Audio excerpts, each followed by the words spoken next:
twongeye turatomboye bana b'Imana kuba tuhamagawe na Nyagasani kugira ngo adutume ku izina ry'Imana Data n'Umwana na Roho Mutagatifu. Amen.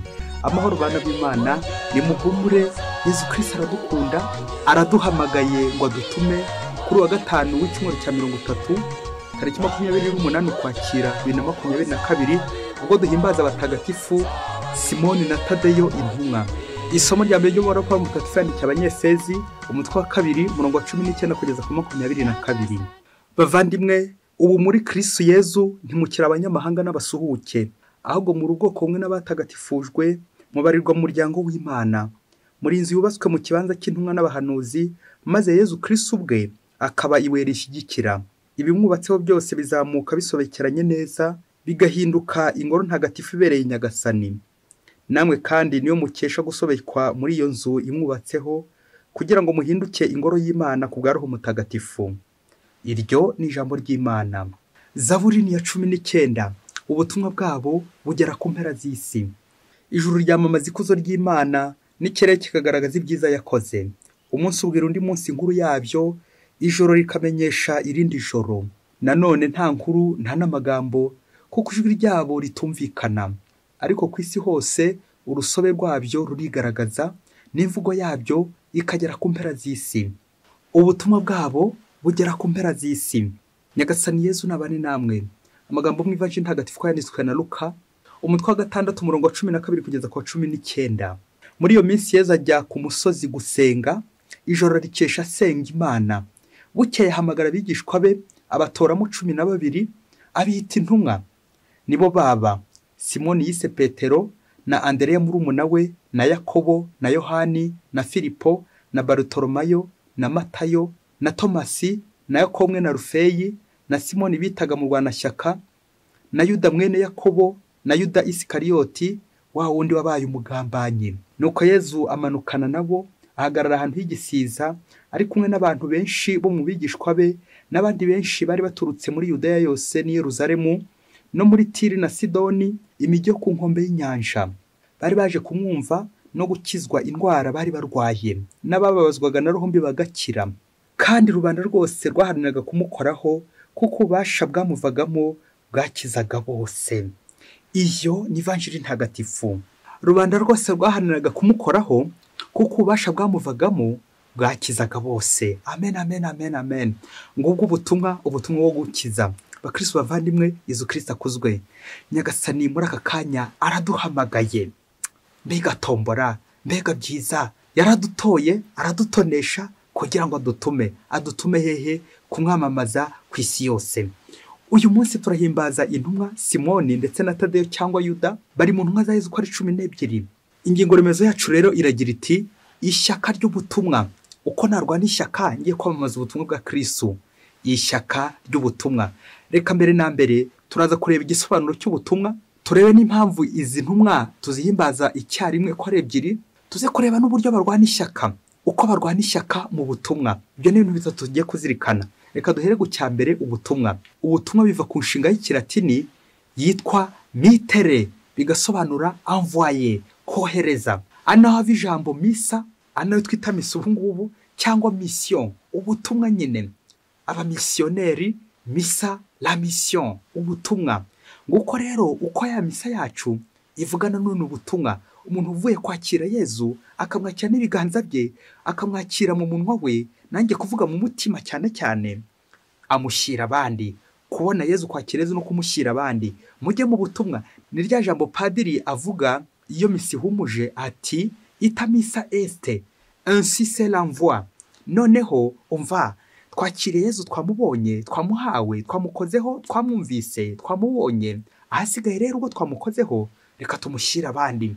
Mujyana amahoro ya Kristo, mujye kwamamaza Kristo hose mu mahanga. Nyiki rero intumwa ya Kristo ikikora, kwamamaza Kristo mu mahanga. Intumwa ya Kristo ukora iki? Ibifite ishyaka ry'ubutumwa. Iryo shyaka ry'ubutumwa rero niryo tugiye kuganiraho muri uno mwanya, uko turi kugenda tuganira ishyaka ry'ubutumwa. Ese njye ngira ishyaka ry'ubutumwa cyangwa ndicarira gusa ngategereza ko bankoraho ubutumwa, ariko njye sinkora ubutumwa? Nakoze kuri Yezu ubutumwa bwo twabyumvise muri Ivanjili, abamukoraga hose barakiraga. Nanjye rero iyo nakoze kuri Yezu ndakira, ariko Yezu akampa ubutumwa bwo kugenda nkagendera abandi nkajya gusura abandi nanjye nkabakiza. Umukristo afite uruhare agira umwanya w'ibanze mu mukiro we ndetse no mu mukiro w'abandi.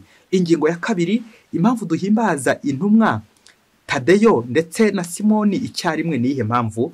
Turabona ko ari impamvu enye z'ingenzi zituma tubahimbariza icyarimwe kuri uyu munsi nyine ku itariki 28 Ukwakira.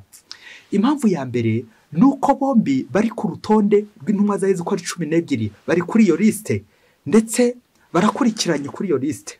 Uyu Simoni rero umurwanashyaka bakamutandukanya nyine na Simoni Petero na Yuda, atari Yuda Isikariyote ahubwo Yuda mwene Yakobo.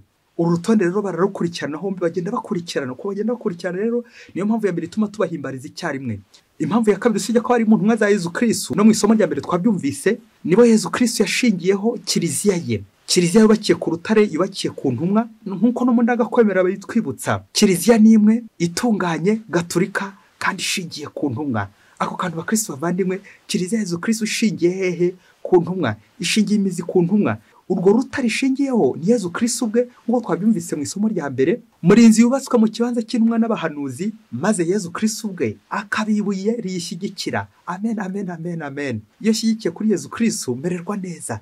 Ngezo za ntumwa ze nanone nazo zikomeza zikogeza ubutumwa, zikabugeza hehe hose. Icyo dushobora kwibaza, intumwa za Yezu Kristo zari 12, ariko dutekereza uburyo zamamaje ubutumwa kugera nanjye bungezeho, nawe bwakugezeho. Kubera iki?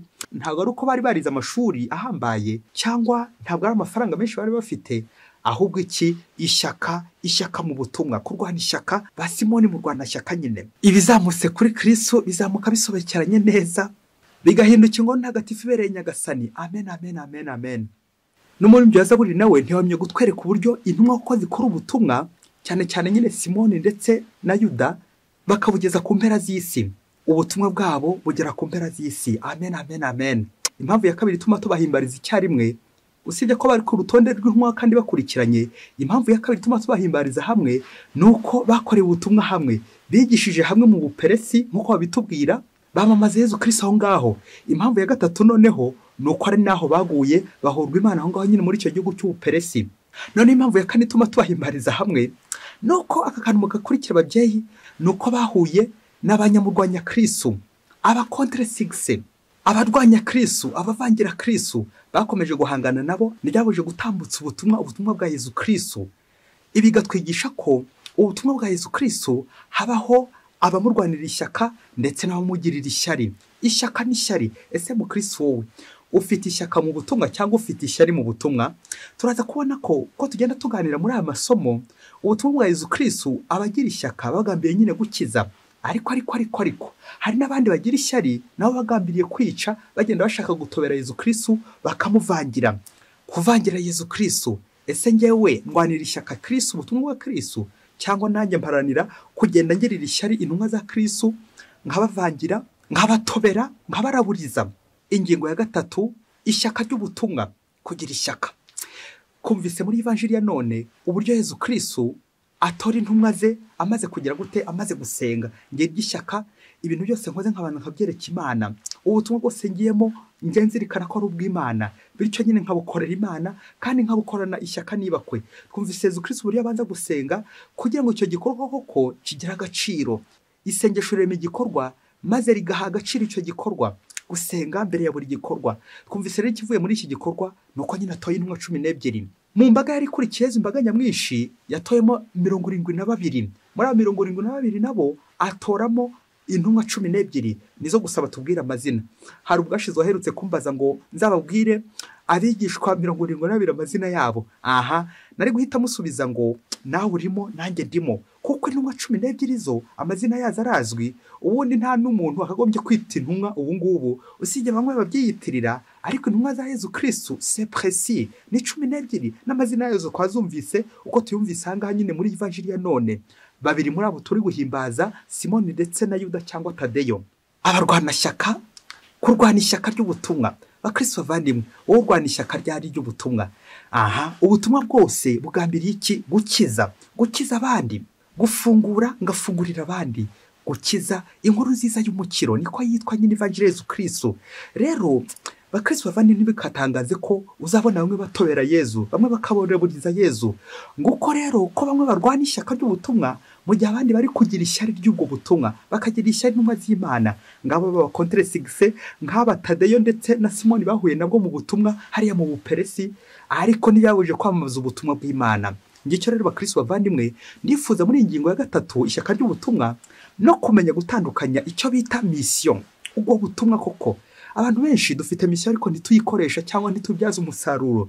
Hari mission, hari n'impano. Impano n'ubushobozi Imana ishobora kuguha kugira ngo wuzuze iki, wuzuze bwa butumwa, ujye muri bwa butumwa. Ariko kwikubitiro buri muntu wese Imana avuka aza ku isi, Imana yaramugeneye ubutumwa. Nk'uko tubisanga mu gitabo cy'umuhanuzi Yeremiya umutwe wa 1 umurongo wa 4 kugeza ku wa 5. Ndarakuremera mu nda ya nyoko nari nkuzi. Amen amen amen. Namukugene kubura umuri rw'amahanga. Na mbere yuko tuvuka gusamwa, Imana yituduha ubutumwa tuzakora. Nguko abenshi twasinziriye, ntituzi igihe ubutumwa bwacu butangirira, ntituzi n'igihe burangirira. Imisyo yawe ni iyihe kuri iyi si? Ingorane abantu benshi bafite ndetse n'uburwayi abantu benshi turwaye no gutamenya misyo yawe, no gutamenya ubutumwa bwawe ushinzwe. Hanyuma nyine ukaburwanira ishyaka koko, ukarwana ishyaka ry'ubutumwa. Dore mu Kristo muvandimwe kizakwereka umuntu utazi misyo yiwe. Nicyo nyine cy'ishyari, abanyeshyari. Wa wundi ubona mugenzi wari mu butumwa akamugirira ishyari, agashaka kumurimbura. Ko wakundi nyine ushobora kurimbura igiti, imizi yacyo, amashami yacyo, ukagitemuka kirangiza. Ariko ujye uzirikana aka kantu, turi muri Kiliziya Yezu Kristo. Iyo ugiriye ishyari intumwa y'Imana, iyo ugiriye ishyari uw'Imana haye misiyo runaka, ujye uvuga uti ndi gutema ishami kandi ryicayeho. Ngiki kiranga abanyeshyari, ugira mugenzi wawe ishyari, ukaza kwibagirwa ko ibyo ari gukora c'est pour l'église, ni Kiliziya, ari kurwana ishyaka rya Kiliziya. Aho kugira ngo nawe umufashe, umutere inkunga, ahubwo cyane ukumurwanya. Kurwanya Kristo, banyamurwanya Kristo, kurwanya ubukristo. Kandi abo ngabo se barwanya Kristo wagize ngo n'abapagani, n'abakristo ndetse b'indani. Abo ngabo bavangira Yezu Kristo, abo ngabo barwanya intumwa z'Imana, aba contre succès, abanyeshyari, abo bavangira Kristo. Ndasabwa nkago ny'umukristo nge ndeba impande zose ndwanya Kristo. Kurwanya Kristo mu mvugo ndetse no mu ngiro. Ndi n'umupadiri uziko nshobora kurwanya Kristo. Kandi byaba bakristo bavandimwe, ni kangaho ukora ubutumwa ukarwanira Kristo ishyaka cyangwa umugirira ishyari. Ibaze najye nibaze, ikizakubwira ubutumwa bwa Kristo ni imvune. Yezu Kristo akavunika kugira ngo dukize, abamukozeho bose bagakira. Ngabo ni intumwa za Yezu Kristo, tuzumva uburyo zirangiza ubuzima bwabo. Ziburangiza ziri hehe? Sodone, kwitangira abandi. Yamvugo mu Kilatini igira iti amare adi ungwem se emegis kozongle, no gukunda kugeza ku nzara, gukunda kugeza ku musozo. Icyo nicyo kiranga intumwa ya Kristo, gupfira ubutumwa, kwitangira ubutumwa mpaka ryari bagupfuye. Nguko ko ngomba kwitangira abandi buri munsi mu butumwa. Umunsi umwe hijya kure cyane muri Afurika, ngo mu rugo rumwe ngo umwana yanze ishuri, nuko yajya ku ishuri ntarangiza amasomo. Nuko umunsi umwe papa we aramuhamagara mubaza impamvu koko atari kwiga, impamvu koko adakunda ishuri. Umwana amwereka impamvu zose, uburyo adakunda abarimu, uburyo adakunda ibimuvuna, n'uburyo ariko ibintu ari kwiga bizamara igihe kirekire, imyaka myinshi cyane, akumva atayihanganira. Ubwo se ari kuruhira iki? Nuko rero wa mwana akomeza kunanira umubyeyi, akomeza kwanga ishuri burundu. Umubyeyi yibaza ikintu yakorera uwo mwana, yibaza ibyo yamuhendesha basi ngo ajye mu ishuri. Umubyeyi arareba arabura. Ubwo rero umwana ngo kaba yarafite abandi benshi bagenzi be bamugandishaga, bakamubuza ishuri, bakamukura ngo bajyane kuragira amatungo, kuko ngo harimo amafaranga ndetse n'indi mirimo myinshi bagomba gukoreramo amafaranga ku buryo bwihuse. Uwo mwana rero nawe bikamukurura, ariko umubyeyi we akabazwa nuko afite amafaranga yanatangira umwana kugira ngo yige, ariko umwana akamunanira ngo igihe ni kirekire, ngo amashuri ngo bayiye imyaka myinshi, ngo nta mwanya afite wo gutakaza. Umubyeyi biramubabaza cyane. Nuko ngo umunsi umwe aza guhamagara umwana, aramubwira ati ngwino mperekeze. Wa mwana aramuherekeza. Umubyeyi yamujyana ahantu, ntago mpita amavugira aha ngaha, nawe uraza guhita uhibwira niba koko kudukurikiye, koko byo kudukurikira ubutumwa tugiye kuvuga umubyeyi yakoze mu bukuntu bugoye. Nuko aragenda, wa mwana nyine aremera, aramuherekeza wa mwana w'ishuri. Bageze aho yoma kumwerekera, aramwereka ati observe, itegereze kariya kantu. Umwana aritegereza, kariya gasimba bakita gute? Umwana aramubwira ati bakita uruyuki. Kari gukora iki?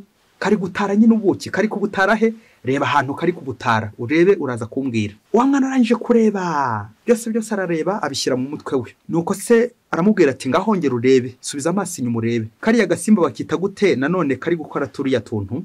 Ati bakita isazi. Kari gukora iki? umwana ati kari gufungura.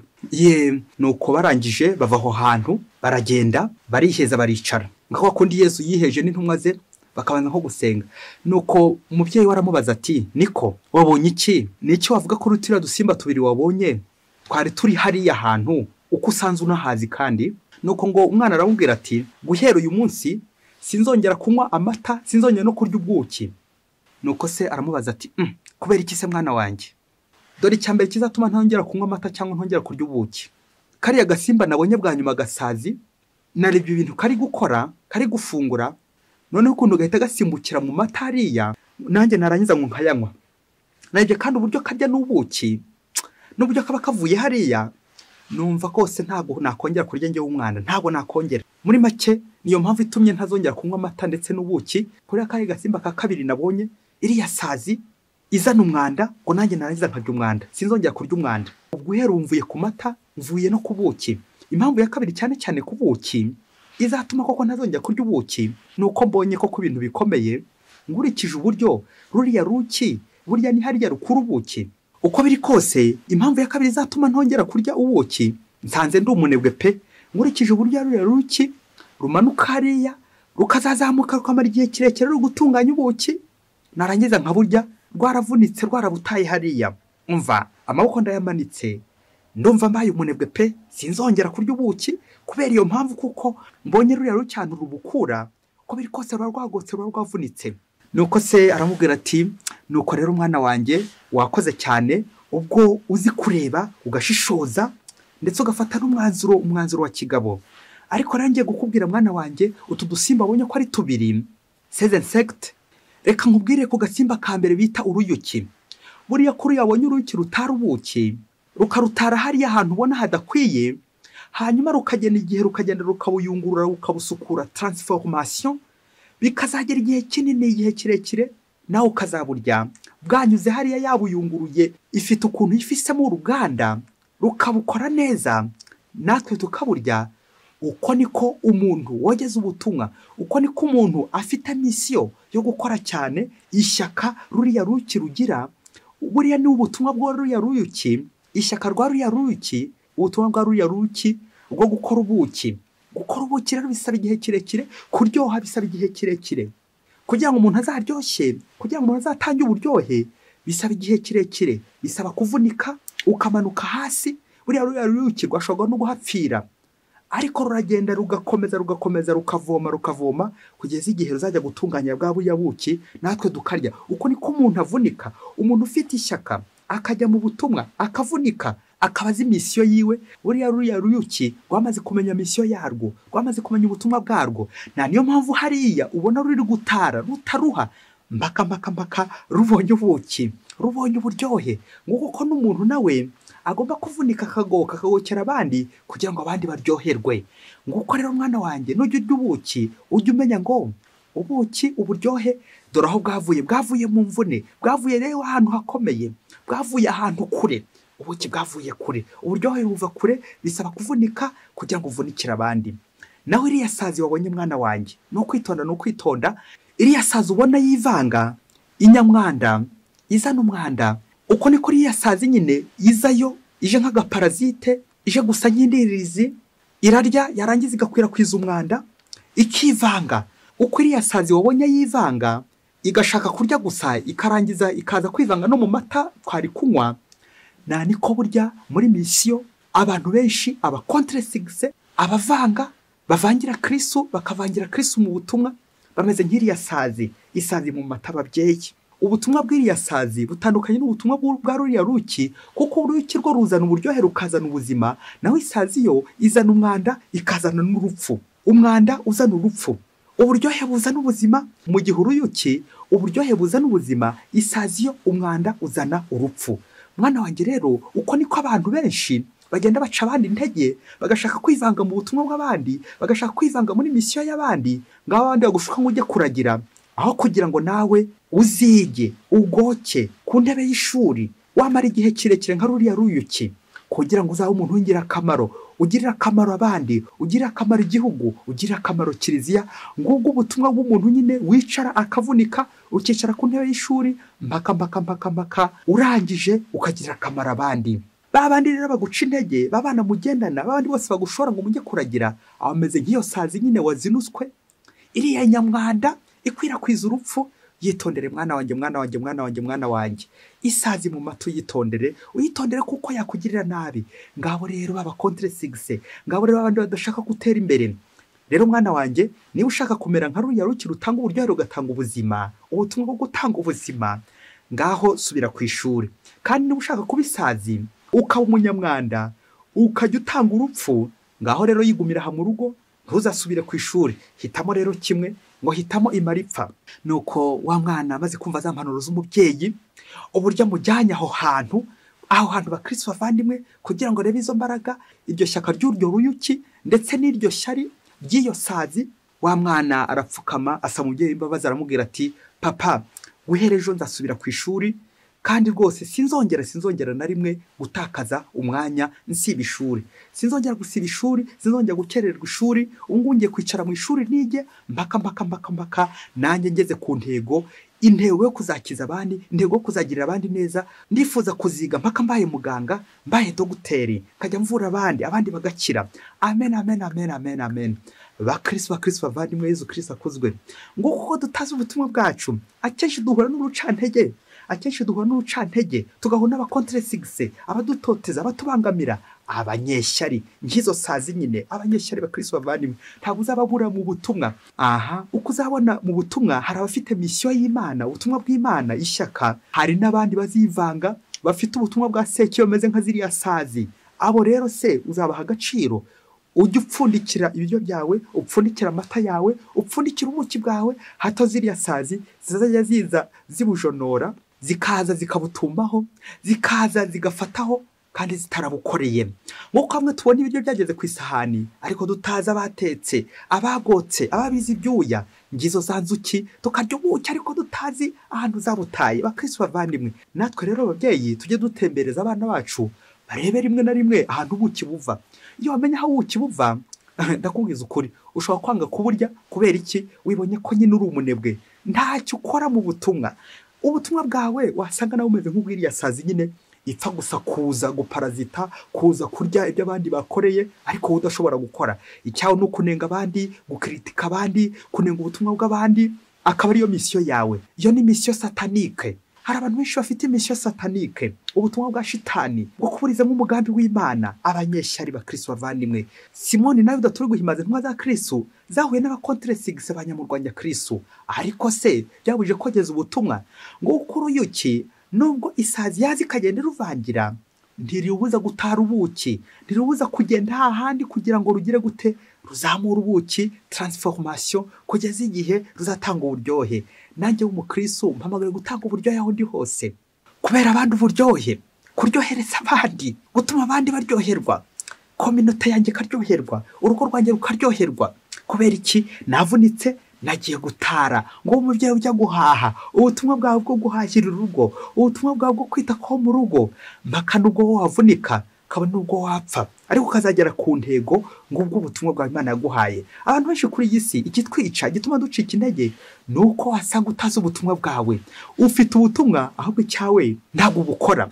Abantu badakora ubutumwa, abandi tumaze iminsi tuvuga bayisinzirira, gusinzira mu butumwa aho gukora ubutumwa bwa Nyagasani. Ese mukristo umuvandimwe, wowe nta butumwa ufite bwa Yesu Kristo wawe na Kristo, ariko ukaba udahema guhura n'urucantege, abakontre-sixe, abanyeshyari bakristo bavandimwe. Umuhanga niwe wavuze ati, ishyari niryo shuri rya nyuma wiga hano ku isi, bakaguha diplome yitwa umurozi. Nguko ko yasazi aho gutanga poisson izatanga poison, aho gutanga ifi izagira ite, navuga igifunguro ryo kurya, ahubwo kubitanga izatanga uburozi, izatanga urupfu.